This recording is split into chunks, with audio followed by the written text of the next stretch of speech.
Ouvrir une franchise, ça peut être la conséquence et l'aboutissement d'une bonne réflexion, d'une vraie envie d'entreprendre.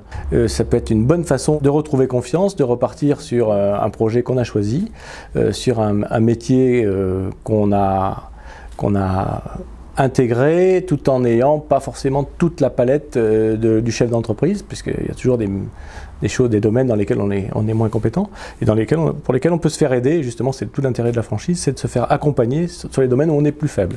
Quand on est franchisé, on est épaulé, aidé, etc.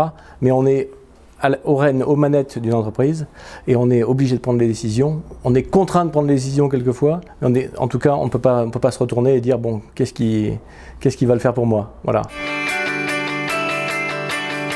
Alors choisir un réseau, rentrer dans un réseau, je dirais c'est comme dans pas mal d'événements dans la vie, c'est par rapport aux gens qu'on rencontre.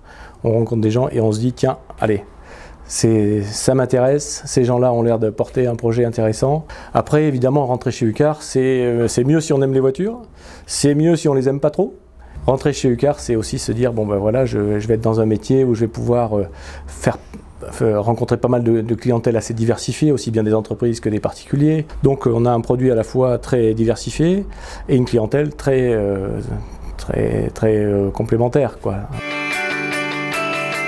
La première chose qu'il faut faire, c'est faire du commerce. Ça c'est sûr. Et faire du chiffre d'affaires évidemment qui en découle. Faire du commerce, c'est bien sûr être dans une agence et accueillir comme il faut les clients qui rentrent, mais c'est aussi aller les chercher. Pour aller les chercher, il faut aller voir tous les acteurs de l'automobile autour de soi, que ce soit aussi bien les concessionnaires, les carrossiers, qui sont des gens qui vont faire appel parce qu'ils sont sur des métiers connexes où ils auront besoin de véhicules de remplacement. Deuxièmement, on ne fait rien tout seul, c'est encadrer des gens qui vous aident et qui vous accompagnent, avec qui on passe quand même beaucoup de temps.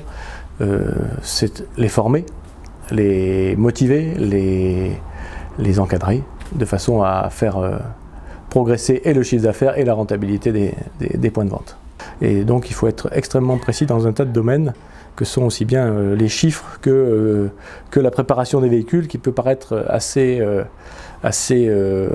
un métier un peu ingrat et qui en fait est le départ de bon fonctionnement d'une agence, c'est d'avoir des véhicules prêts à partir, en bon état, conforme je dirais à l'idée que s'en fait le client. Pour se lancer dans la franchise aujourd'hui, d'abord c'est toujours le bon moment, moi je dirais, parce que c'est pas parce qu'il y a des crises et des choses comme ça que ça ne fonctionne pas, bien au contraire. Il y a plein d'activités qui fonctionnent, donc il faut se lancer sur un truc qu'on sent, un truc qu'on a un peu en soi, un produit qui plaît, parce qu'on y passe quand même beaucoup de temps. Donc il faut être vraiment sûr de son activité. Et après, il faut bien sûr laisser parler son pragmatisme et son envie, son dynamisme pour, je dirais, à la fois faire évoluer le chiffre d'affaires et ensuite gérer. Parce que c'est pas le tout de faire du chiffre d'affaires, faut-il encore gérer.